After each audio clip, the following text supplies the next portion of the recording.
In an idyllic place, a mother disappears from the family home. Our kids had come home from school, she wasn't there. That was unexpected. The door was left open. She was meant to be collecting her child from school. She didn't turn up. Police were called to the address. Later that evening, Nat, the father, the husband, had been contacted. He was staying elsewhere at the time. Thereafter, the investigation into her as a missing person began because it was totally out of character. Arlene Fraser, a family woman, had simply vanished. Nobody could explain where Arlene was. Weeks earlier, she'd been attacked. Was there a link? Arlene was just an ordinary mum. Why would someone attempt to murder her a month before and then she goes missing? In a case which frustrated detectives, a specialist lip reader used by Britain's security services, her identity protected, was drafted in to help uncover the truth.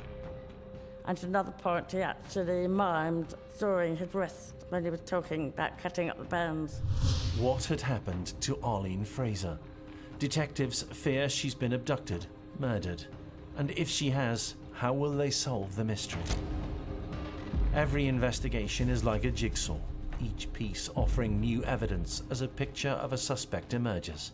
But which one will reveal the killer's mistake?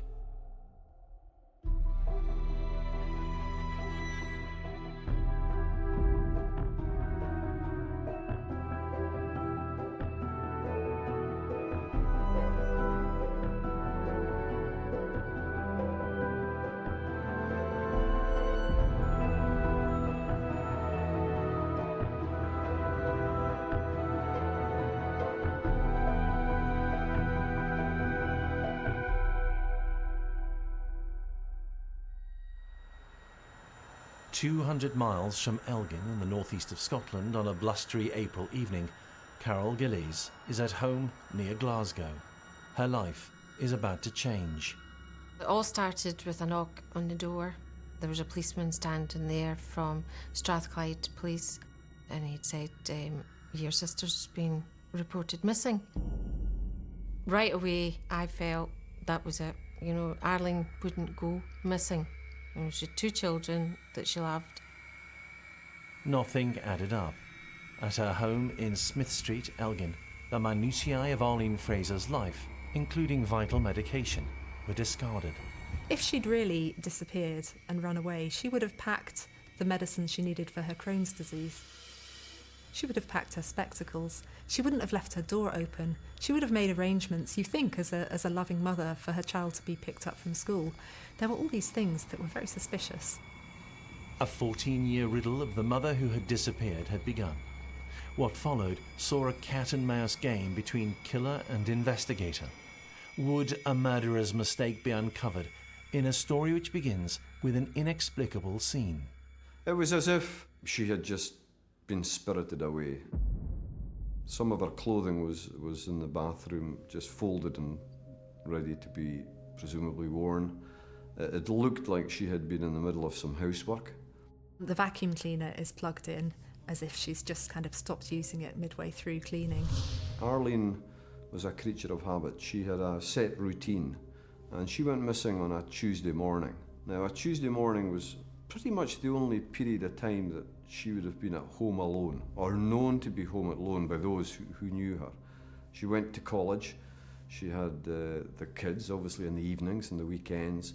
So the period of time that she would have had peace at home was really very much only on a Tuesday morning, and then she always met a friend for lunch in the town. From looking at all Arlene's, her life and the way she lived her life, I mean, she'd been a mother for 10 years. She was going back to college. She was doing that on a Tuesday. She was trying to build up her own wee life. The kids were now both at school. There was a strangeness around the house, but there was no upset. There was no signs of violence. There was nothing knocked over. There was certainly no crime scene. It just looked like the house had emptied. On the day itself, April 28th, police had little option but to ask for all of the relevant forces to be on the lookout. and then alert the public of Arlene's disappearance. Perhaps she would return. The first thing you might consider is that they've just run away. Maybe they've run away with someone else. Maybe they've just run away by themselves. They just want to start a new life. 24 hours went by, still no sign of Arlene. The next day, it was becoming a little bit more sinister in the sense that there was just no obvious explanation why Arlene hadn't come home. The practicalities of a mother who suddenly vanishes from a family home present an immediate problem for those called in to help, like what to do with 2 school-aged children. We collected the kids, Jamie and Natalie, and obviously they needed night clothes, the school uniform, etc. They're both standing in the doorway with 2 plastic bags. They just looked so bewildered and so lost as what was happening, bearing in mind Natalie was 5 and Jamie was 10, you know. For me, you know, that just rubber stamped it that this was not Arlene's doing. There was no way Arlene would do this to her children, absolutely no way. She loved her 2 children, and there's no way she would have left the children. She was going to run away, she would have taken the children with her. So I knew right away that Arlene was dead. Dead. Arlene's father feared she was dead within a day of her disappearance. When evaluating the case, it's important to understand why there was such disbelief that Arlene would simply run away. It would have meant leaving a 10 and 5-year-old in an empty house because the children's father was not living in the family home. Nat Fraser, Arlene's husband, was someone investigating Detective Alan Smith, based in Glasgow, knew all about from his days as a local policeman in Elgin. Understanding Nat Fraser becomes vital to uncovering a killer's mistake. My first conversation with Nat Fraser, the husband, was probably a matter of days after I arrived up in Elgin. I'd known Nat from a previous life. He was a local businessman. He was involved in the delivery of fruit and veg to local businesses. He was a popular individual in Elgin. He played in a local band, a music band at weekends. So he was a popular individual in the town. Nat Fraser was an incredibly manipulative man who could make friends quite easily. He set up a business, it was very successful, and none of these things go against his general personality. He wasn't one of those people who was a loner, who kept himself away from people. He very much the opposite. He was out there, he was in control, he was the boss, he was the master of what was going on. But he was no longer master in his own home. Arlene had seen a solicitor. She wanted a divorce. Nat had beaten her. Charged with attempted murder, later downgraded to assault, he was living out of the town on bail. Nat Fraser had a very definite history that would have raised him as a potential risk to his wife. Some of the things that were reported about him and his behaviours would even, I think, have made him a high risk to his wife. That assault was very, very serious one. He had put his hands around her throat and threatened her life. The police begin to build up this picture of an unhappy relationship, one which she was trying to escape, and a potentially violent partner. But when his wife disappeared, Nat had his sympathisers. He was a popular man. When locals and the police asked about Arlene, Nat would answer, revealing how tormented he was. There's 2 sides to Nat Fraser. There's the public Nat Fraser, the hail fellow well met, the popular van delivery guy. Everybody in the town thinks he's a cheeky chappy, always cracking a joke, flirting with the ladies. That's one side of Nat Fraser. The other side that we began to unearth as we looked very much more closely into him as an individual is that there was very much a dark side to the private Nat Fraser. And what we saw there was quite alarming. He clearly had a history of domestic abuse. Arlene had been subjected to domestic abuse on many occasions. He was a controlling individual. He didn't necessarily have any real loving or emotional investment in Arlene herself.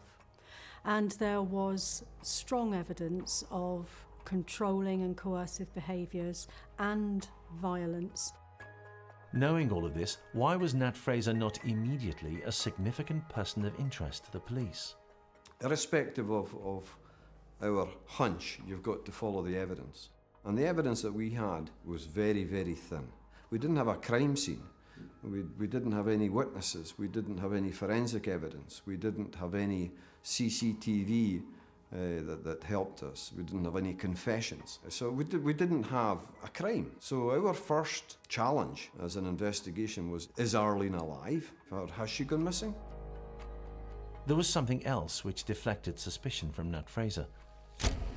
He had an alibi. He was known to be out of town delivering fruit and veg the day that Arlene went missing. He was accompanied by a van delivery boy. His vehicle was seen on CCTV at a particular location on that particular day. He was on a telephone call to a lady who he'd previously had a relationship with but hadn't phoned in years, and ironically never phoned again. So he made sure that he was marking his scent that morning. Detectives were in constant dialogue with Nat Fraser, but if something sinister had happened to Arlene, he had made no mistake to put him in the frame. She had gone missing, and there was nothing to say to the contrary. He was not a suspect for months and months and months because there was no evidence. Why had a doting mother walked out on her children? Was husband Nat involved in her disappearance? Where was Arlene Fraser?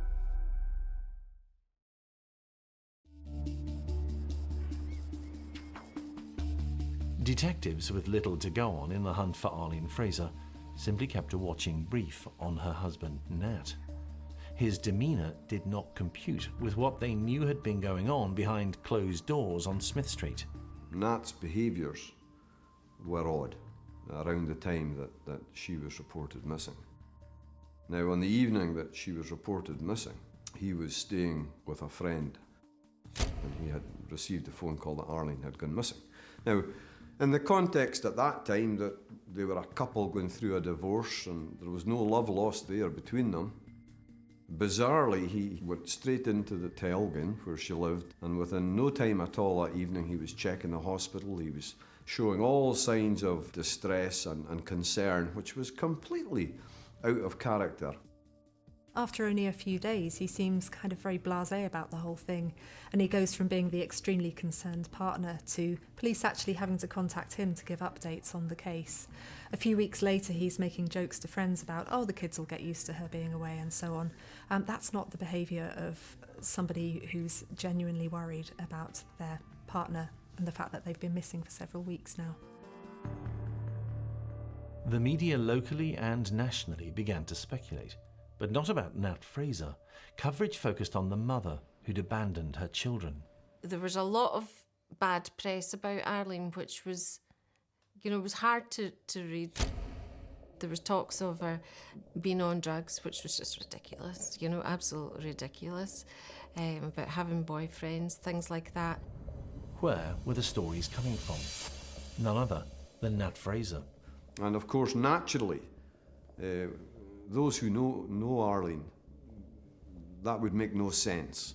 So he introduced some elements to create an impression that she was involved in drugs, that she was promiscuous, that she was involved in other relationships. He blackened her character.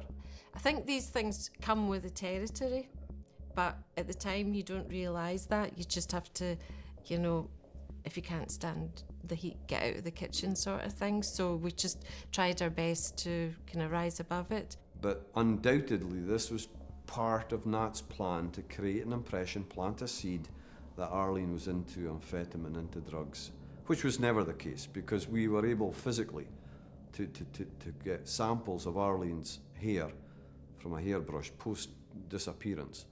And that evidence scientifically told us that Arlene was not involved in drug abuse. Similarly, the relationships that he suggested and others close to Nat suggested she was involved in never came to anything. Detectives wondered why Nat Fraser would start these stories. As the months passed, Nat pushed a plausible story. Arlene had run away. It became vital to him that the picture he painted of Arlene was seen to be true amongst the community, including the police. Arlene's betrayal of her family was a story which Nat repeated to anyone who would listen. They believed, through fantastic propaganda by Nat Fraser and his close friends, that this woman had up sticks, abandoned her kids, disappeared, leaving him and the kids with a difficult situation. So she was being painted as a pariah. Fraser embellished the story as the anniversary of her disappearance neared. Arlene had funded her new life with a stash of Nat's cash taken from his house. But Arlene's father, Nat's father-in-law, a quiet man, told a different story. I knew that Arlene hadn't run away, despite what Nat Fraser was saying. I just knew because she would have phoned me on the Tuesday, so I suspected right away that she had possibly been killed. And he had an idea of his own as to who was responsible. They always blame the husband in murder cases, so possibly Mr. Fraser would be a prime suspect. Although I think there might have been one or two others up there. But he was a suspect. And I think the police knew that, you know, they were looking at a murder investigation.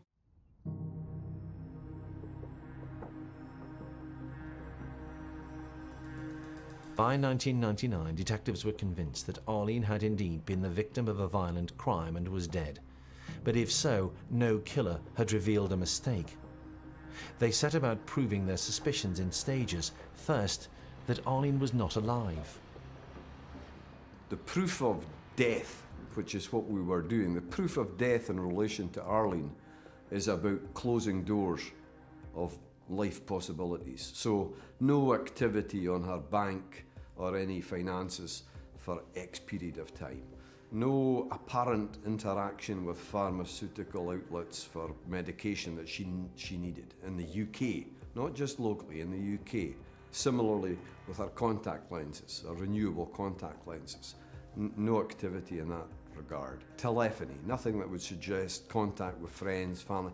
All of these elements had to be proved in a negative sense to be able to then say, it looks very much like there's just no evidence that this woman is alive.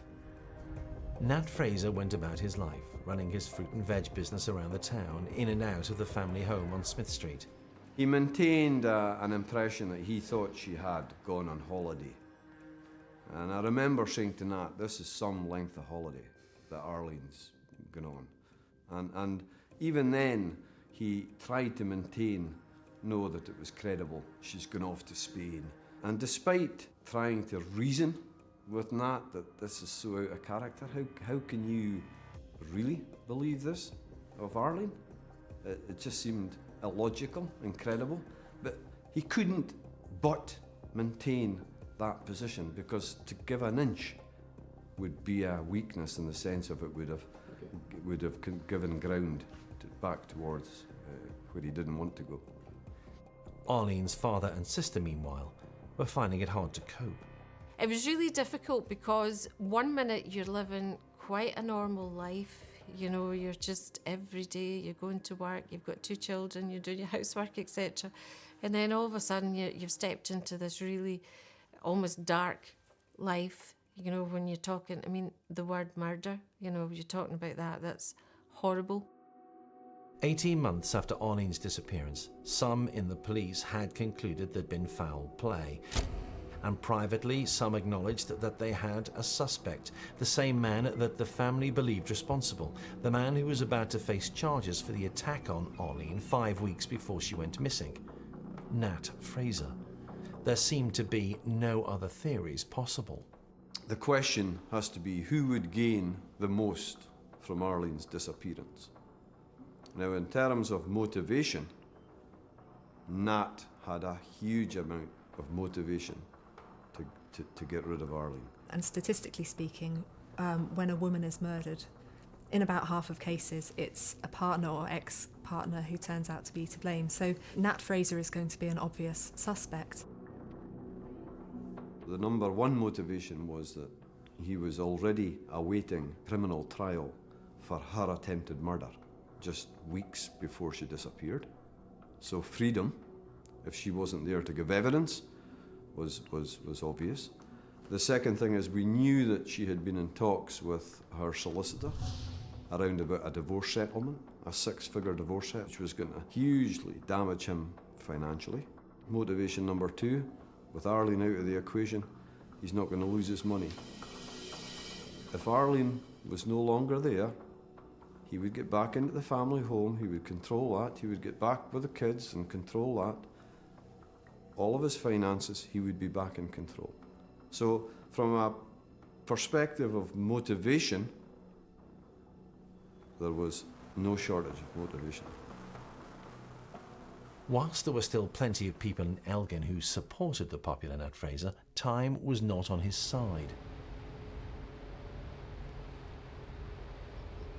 By the second anniversary of Arlene's disappearance, there seemed no sensible reason to support the claim that she had abandoned her children and left home.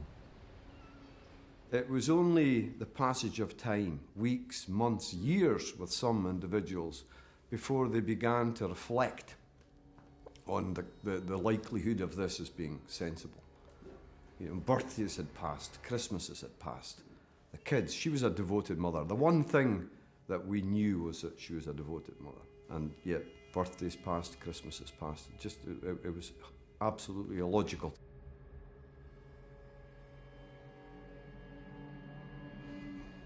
I mean, obviously the police were getting information from all angles about Arlene. They would talk to her friends, they would talk to Nat Fraser, and most importantly, they talk to the people that actually, really, really know her. But Nat had an impregnable alibi, and there was no body to confirm Arlene was dead. Neither Arlene nor her remains had been found. She might still be alive. So what charge could detectives possibly bring? If she had been murdered, they needed the killer to reveal a mistake. Nat Fraser, a suspect as time passed for something, but for what?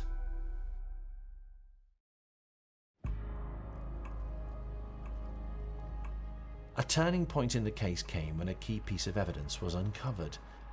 An Elgin mechanic revealed that he'd sold a vehicle to a friend of Nat Fraser. The case went very quiet, and then there was talk of a car being used, a beige Fiesta. We uncovered a significant break for the first time in relation to a vehicle.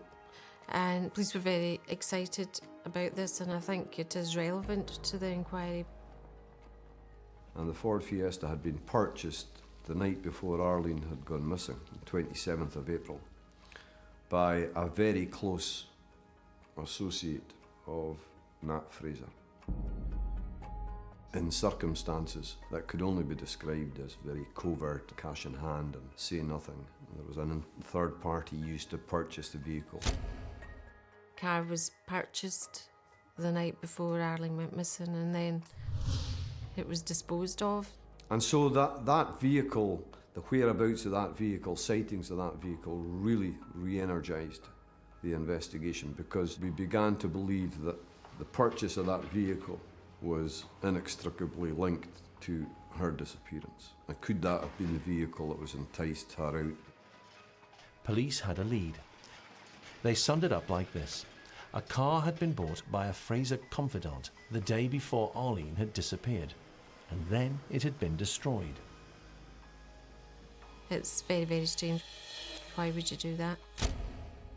Other inexplicable evidence had been uncovered, like the mystery of the missing and then reappearing wedding rings. The initial crime scene examination of the house within a day of Arlene gone missing. The house was sealed and it was looked at forensically, and including that forensic examination was a full video sweep of the house. Days after that, once the family had moved back into the home, one of the family members recovered from the bathroom 3 rings: Arlene's wedding ring, engagement ring, and eternity ring. But they hadn't been there during the course of the video. Now, bear in mind, Nat had had fairly regular and free access to the house at that point in time. So the belief was that the rings had been returned to the house by Nat. He was crazy to think that the police hunting for this woman who's gone missing, and even her family, wouldn't notice that the rings weren't there and then they've suddenly appeared again. So that really suggests that somebody has gone in and planted those rings, and he's doing it to support his story that she's just run off and she was trying to leave him. But you know, if she was really trying to run off and leave him, surely she would have taken her rings and tried to sell them for money. It seemed such an obvious mistake from Nat. Why would he not dispose of the rings? Why commit the cardinal error of returning to the scene of a crime, so further exposing himself to suspicion? Alan Smith put it down to Nat's greed. As unbelievable as that might be, it is not that unbelievable if you understand how close Nat is to money and the value of these rings. And by reintroducing them into the family home was his way of being able to regain control of the rings and their value.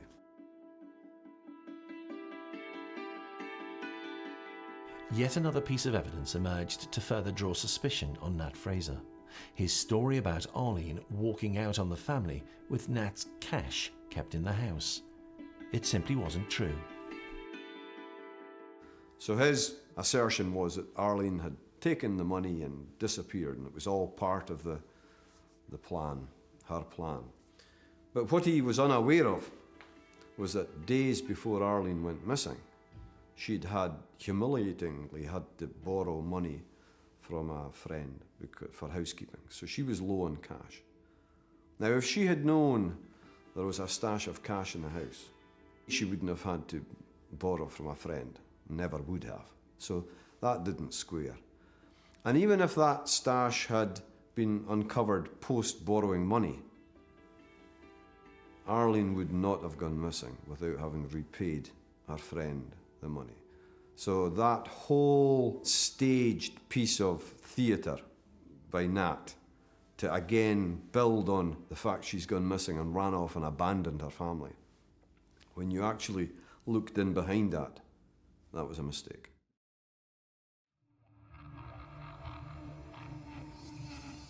But there was still a big problem to overcome for police to prove that Nat was a killer. With so many sightings of Fraser miles away from Smith Street, home of Arlene, on the day that she went missing, how could Fraser be responsible? Police dug deeper into the part played in the mystery by a friend of Fraser, a man called Hector Dick. So Hector Dick was a business partner.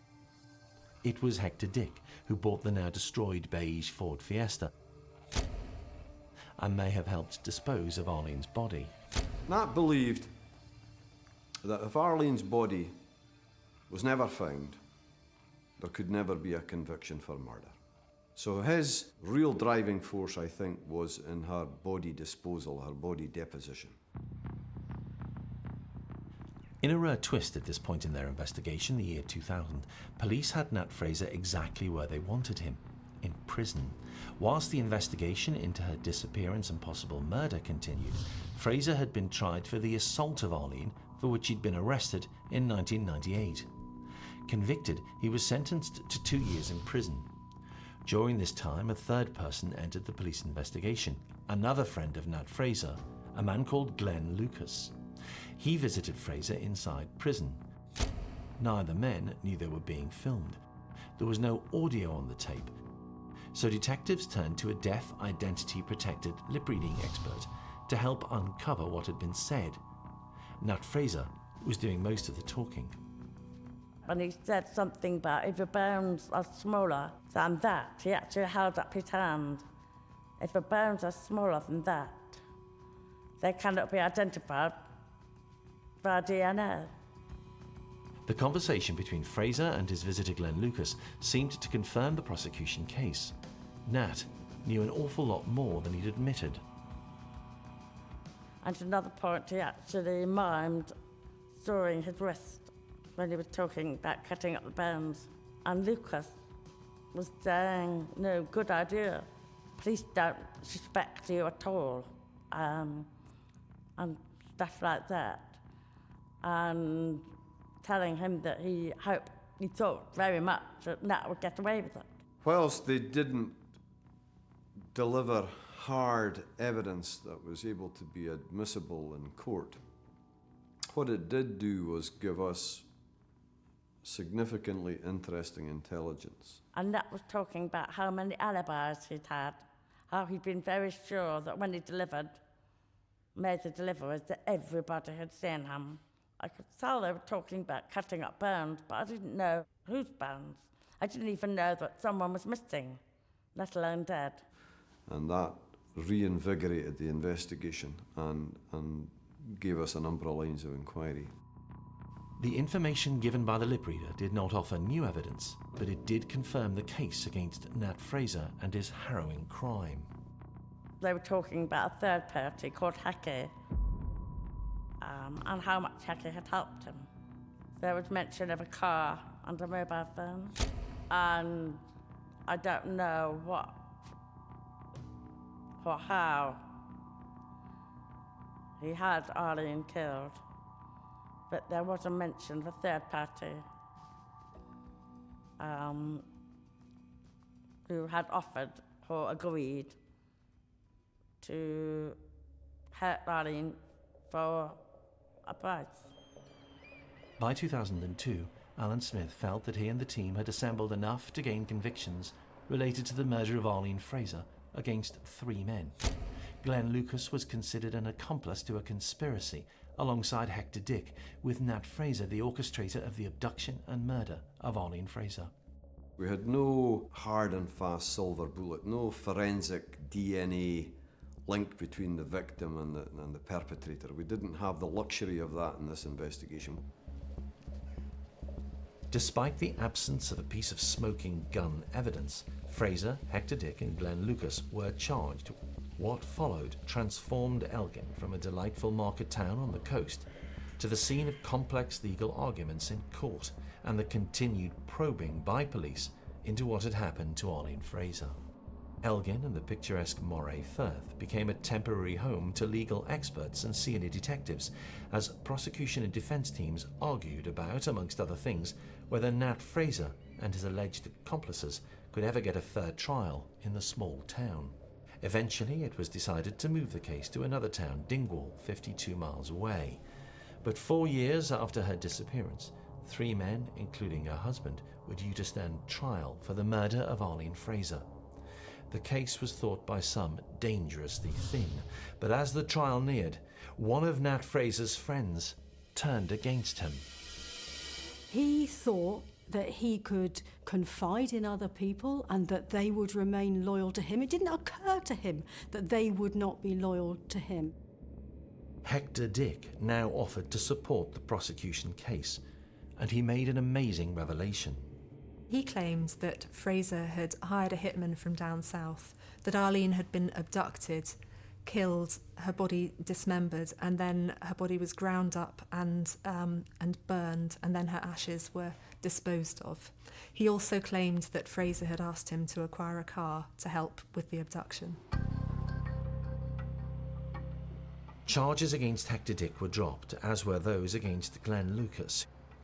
At last, Arlene's sister could have her day in court to put the record straight about Arlene. She was far from relaxed about it. Nothing was certain about the outcome. Being a witness in a high court is very, very scary. You know, it's really scary. Well, it was quite an experience because you're in the box, you're trying to answer these questions, and half the time my hearing aids weren't working. So it was a bit of a challenge. It's just not a nice atmosphere at all. they have a way of doing things, and you're asked a question and it's a yes or no, and you come away feeling very frustrated because they've asked the question but you want to say but, you know, but no, it's a yes or no, so you feel kind of unfulfilled. What would be the outcome? Had Nat Fraser made a killer's mistake? Would he be found guilty of the murder of Arlene Fraser?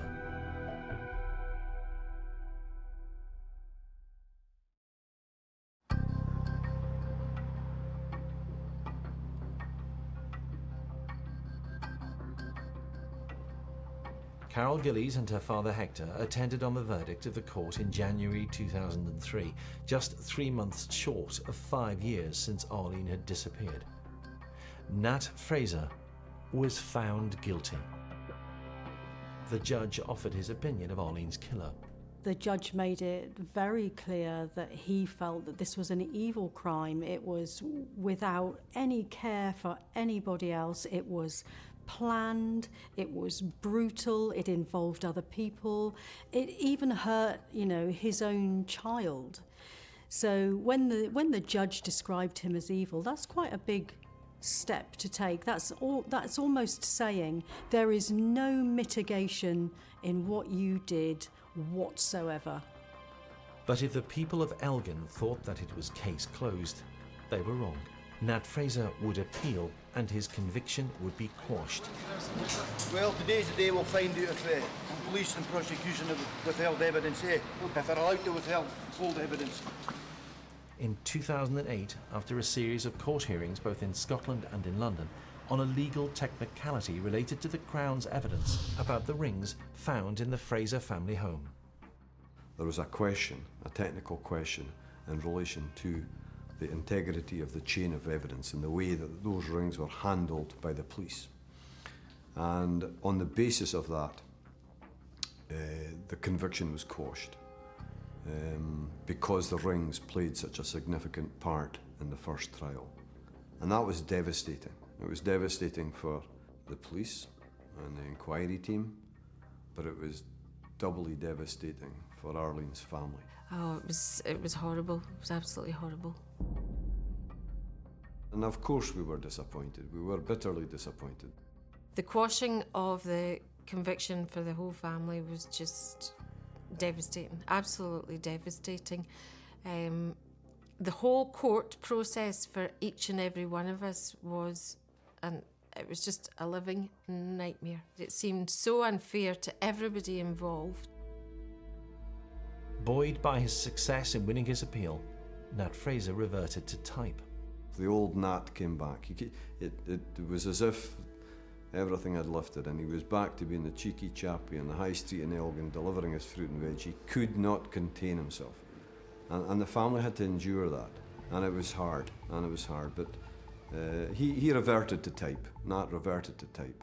And so that absolutely was all the motivation that was needed, if any was needed, to get this train back on the track. Let's get this investigation and redouble our efforts to get him back into court.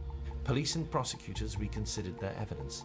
It may have seemed easier to let the investigation rest, but detectives wanted to take their case back to court. And so he went on trial for a second time, and this again was the first time that an individual who had a conviction quashed was re-indicted and put on trial for murder for the same crime. In 2012, Nat Fraser returned to court charged with the murder of his wife Arlene. Would the case against him once again convince a jury? Had he made a mistake, or would the cheeky chappie win the day and walk free? We always remember sitting in a room, we could hear them saying, jury verdict, court 3, jury verdict, court 3. And away up the stairs we went. I mean, our hearts were beating, absolutely beating.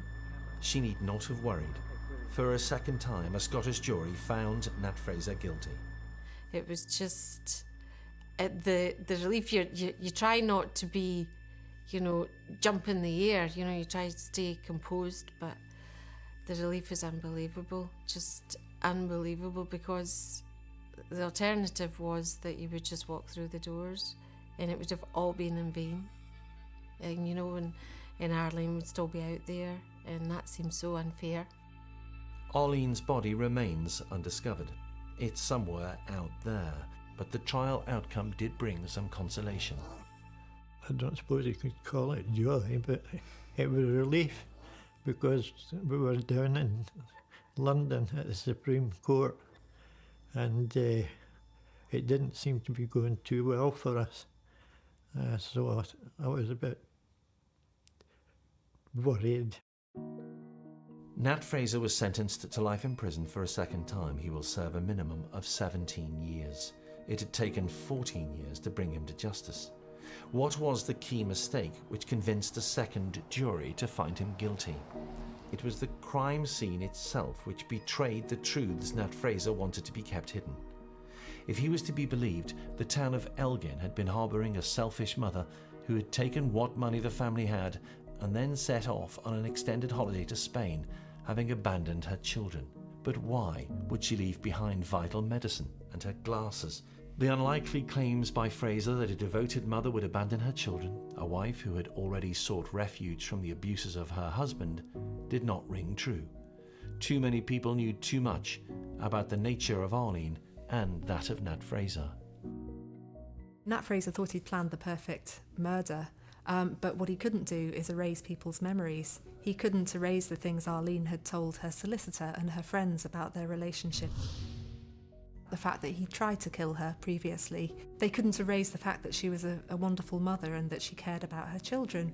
And when she didn't turn up to pick up her children from school, that rang alarm bells. That was out of character for her. So that, for many, is the killer's mistake which Nat Fraser made, planning a story which asked people to believe that a doting mother and family woman would leave behind her children and, for what it's worth, vital medication too. It was that which convinced police, 2 juries and her sister that Nat Fraser was guilty of murdering Arlene Fraser, a woman who nobody could believe would abandon her children. She wouldn't do that to her family and her parents and her sister. She just wouldn't, because she knows us. She knows how we would, you know, the grief, the worry. There's no way that she would put us through that. No way.